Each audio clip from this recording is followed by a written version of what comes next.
आपली संस्कृती, आपले संस्कार सदा राहू दे आपल्या सोबत. भारताच्या महान ग्रंथांचे आणि काव्यांचे संपूर्ण संकलन. सबस्क्राईब करा तिलक. हे केशव, तू म्हणतोस की प्रत्येक प्राणी त्याच्या त्याच्या प्रवृत्तीनुसार वेगवेगळ्या कामना करत असतो, परंतु माझ्या विचाराने प्राण्यामध्ये भलेही कोणता गुण वरचढ असोत, त्याची कोणतीही प्रवृत्ती असोत, तरी सुद्धा प्रत्येक प्राणी एकाच प्रकारची कामना करतो. अर्थात प्रत्येक प्राणी केवळ सुखाचीच कामना करतो, दुःखाची कामना कोणीही करत नाही. त्याला कधीही दुःखी व्हायचं नसतं, त्यामुळे सदैव सुखासाठी प्रयत्न करत राहतो. भले मग तो प्राणी राजा असोत वा रंक असोत, स्त्री असोत वा पुरुष. तू बरोबर बोलतोयस अर्जुना, की सगळे सुखाचीच कामना करत असतात, परंतु सुखाची परिभाषा प्रत्येक व्यक्तीच्या प्रवृत्ती आणि रुचीप्रमाणे बदलत जाते. एखाद्या साधू पुरुषाला दुसऱ्याला सुख देऊन सुख मिळतं, दुसऱ्याचं सहाय्य करून तो आनंदी होत असतो.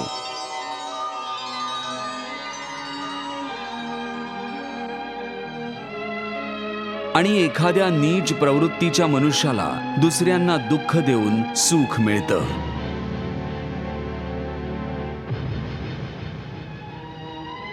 दुसरा सुखी असेल तर त्याला दुःख होतं. याचमुळे सुख आणि दुःखाची परिभाषा आपापल्या प्रवृत्ती आणि रुचीनुसार प्रत्येक प्राण्याकरता वेगवेगळी आहे.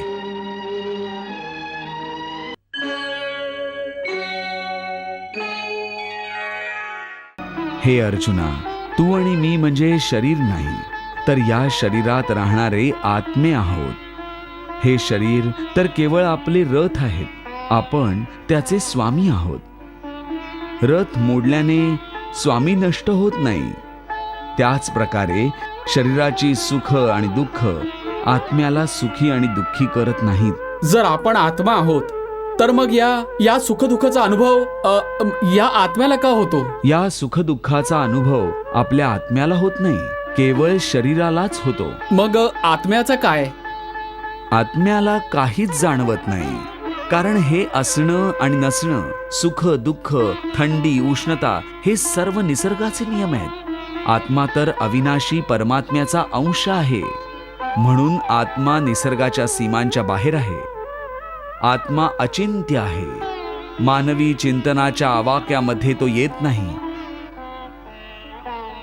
अर्जुना, आत्म्यावर निसर्ग आणि सृष्टीचे नियम लागू होत नाहीत, कारण तो सृष्टी आणि प्रकृती दोघांच्याही नियंत्रणाबाहेर आहे. जशी एक ठिणगी अग्नीचाच अंश असते, तसाच आत्मा परमात्म्याचाच अंश आहे. म्हणून तो नित्य, आजन्म, सनातन आणि सर्वव्यापी आहे, जो स्थिर आहे आणि अचल आहे. हे पार्था, आत्म्याला ना कुठलं शस्त्र भेदू शकतं, ना त्याला अग्नी जाळू शकतो, त्याला जल भिजवू शकत नाही, ना वायू सुखावू शकतो. हे अर्जुना, हे समजून घेतल्यानंतर ना तुला कोणाच्या मृत्यूचा शोक व्हायला हवा आणि ना कोणाच्या न मरण्याने आनंद व्हायला हवा. हे केशवा, हे सगळं मानलं तरीही की आत्मा नित्य, सनातन आणि अजन्म आहे, ज्याला शस्त्र भेदू शकत नाहीत, अग्नी जाळू शकत नाही, तरीही व्यक्तीच्या आत्म्याला सुख दुःख, शोक आनंद, मान अपमान, पीडा आणि आनंद याची जाणीव का होते? हे पार्था, मी आधीच तुला सांगितलं की सुख दुःखांचा अनुभव घेणं हे आत्म्याचं नाही, शरीराचं काम आहे. परंतु केशवा, शरीराला दुःख किंवा वेदना तेव्हाच होतात जेव्हा शरीराला कुठली जखम होते किंवा त्याचा एखादा भाग दुखावतो. जसं की एखादा भाग जळला, त्यांनी ज्या वेदना होतात त्या तर शरीराच्या वेदना असतात. परंतु मान हानीने होण्याने जे दुःख होतं किंवा मान मिळाल्याने जो आनंद मिळतो, त्यामुळे तर शरीराला काहीच हानी होत नाही. ते मानहानीचं दुःख, ती अपकीर्तीची वेदना, ती आत्म्यालाच होते ना? नाही अर्जुना, ही कीर्ती अपकीर्ती, मान अपमान, लाभ हानी हा जिंकण्याचा आनंद किंवा हरण्याची वेदना ही पण आत्म्याला होत नाही. हे आत्म्याचं कार्य नाहीये, हा तर मनाचा खोडकरपणा आहे. मनाचा खोडकरपणा याचा काय अर्थ झाला केशवा? पार्था, व्यक्तीच्या शरीराचं एक अदृश्य अंग आहे मन, जे दिसत नाही, पण तोच सर्वात शक्तिशाली भाग आहे शरीराचा. हे लक्षात ठेव की मन हा शरीराचा भाग आहे, त्याचा आत्म्याशी कुठलाही संबंध नाही. आत्मा जर रथात बसलेला रथाचा स्वामी असेल, तर मन हे शरीर रूपी रथाचं सारथी आहे. हे मनच इंद्रिय रूपी अश्वांना इतस्ततः भरकटवतं. कधी यौवनाच्या नशेत हेच चंचल मन मनुष्याला या भ्रमात नेतं की तो सर्व शक्तिमान आहे, तो हवं ते करू शकतो, तो इथला राजा आहे, ज्याच्या पुढे झुकण्यासाठी सगळेच विवश आहेत आणि ज्याला सगळेच वंदन करतात. ज्या प्रकारे दिव्याच्या वातीला दिव्याखालचा अंधार दिसत नाही, त्याच प्रकारे तारुण्याला त्याच्या मागे लपलेलं वृद्धत्व आणि हतबलता दिसत नाही. पण जेव्हा त्या दिव्यातलं तारुण्यरूपी तूप हळूहळू जळून संपायला लागतं आणि दिव्याखाली लपलेला अंधार वाढू लागतो, तेव्हा माणूस घाबरून ओरडू लागतो की मी आजारी आहे. हे मरण्याचं नाटकही मनच करतं. हे अर्जुना, मनुष्याला अहमच्या बाधेची मदिरा पाजून बेशुद्ध करणारा पाखंडी केवळ मनच आहे. वा प्रभू वा.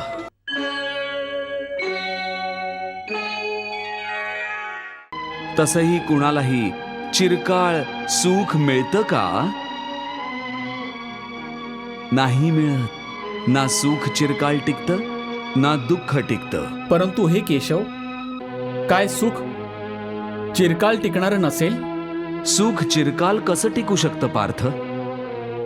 हे विश्व तर परिवर्तनशील आहे. इथे क्षणोक्षणी परिवर्तन होत असतं पार्था. परिवर्तन तर प्रकृतीचा नियमच आहे. इथे कोणतीही वस्तू चिरकाल टिकत नाही. तुला आठवत असेल, मी तुला याआधीच सांगितलं होतं की आपल्या शरीराच्या अवस्था देखील चिरकाल टिकत नाहीत. मग सुख आणि दुःख कसं काय चिरकाल टिकेल? याचाच अर्थ आहे की सुखाच्या साथीने मनुष्याला दुःख देखील भोगावं लागतं. होय पार्था, सुख आणि दुःख एकाच चक्राच्या दोन अर्धगोलांप्रमाणे आहेत. हे चक्र फिरतच राहतं, फिरतच राहतं.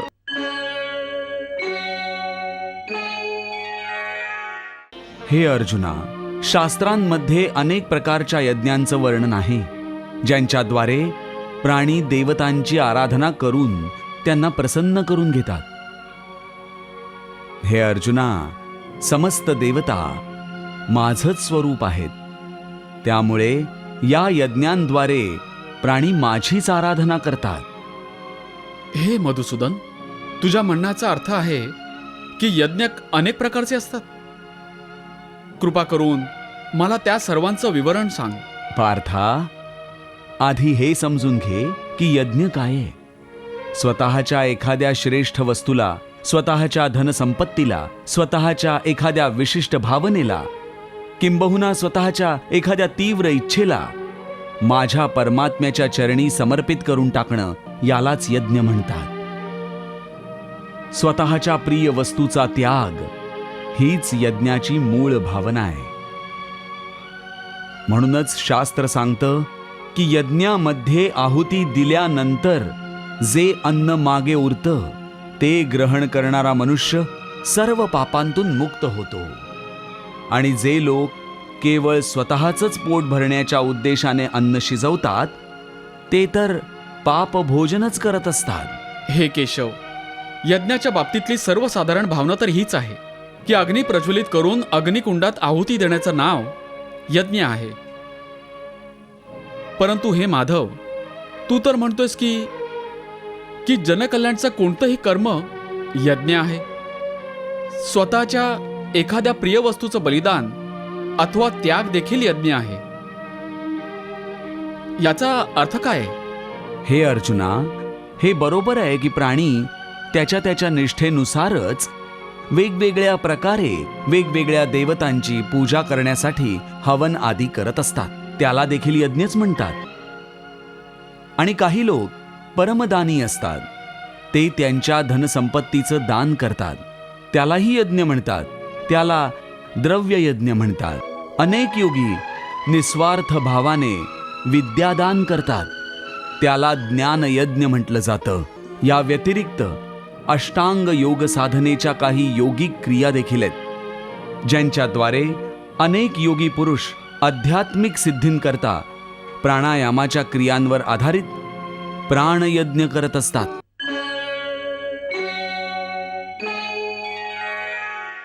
धर्म काय आहे, धर्माची व्याख्या काय आहे, या गोष्टीचा निर्णय कोण करतं? हे मधुसूदन, तो कोण आहे जो धर्माचे नियम बनवतो? हे अर्जुना, प्रत्येक प्राणी त्याच्या धर्माचे नियम स्वतःच बनवत असतो. मी समजलो नाही केशव. असं बघ पार्था, धर्माचा नियम जर दुसऱ्याने बनवलेला असेल तर तो तुझा धर्म असू शकत नाही. तुझा धर्म तोच आहे ज्याला तू स्वतः बनवलं असेल, ज्याला तुझ्या आत्म्याने स्वीकारलं असेल. धर्म वैयक्तिक गोष्ट आहे, ज्याचा निर्णय व्यक्तीला स्वतःलाच करावा लागतो. मला अजूनही नाही समजलं केशव. हे बघ पार्था, मी एक उदाहरण देऊन समजावतो. एखाद्याच्या गावावर दरोडेखोर हल्ला करून गावातल्या मुलींचं अपहरण करत आहेत.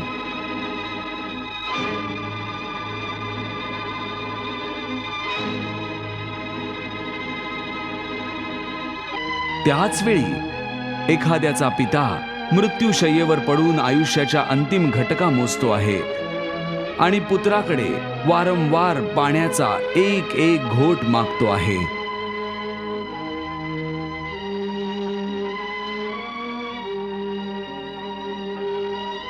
त्यावेळी त्या व्यक्तीचा काय धर्म आहे? त्याने मरणाऱ्या पित्याच्या कंठात शेवटच्या क्षणी गंगा जलाचे थेंब थेंब टाकत टाकत त्याच्या पुत्र धर्माचं पालन करावं, की त्याच्या गावातल्या मुलींवर जे संकट आलंय त्यांच्या रक्षणाकरता तलवार घेऊन त्या दरोडेखोरांशी दोन हात करावेत आणि वेळ पडल्यास जीव देखील देऊन स्वतःच्या गावाची अब्रू वाचवावी?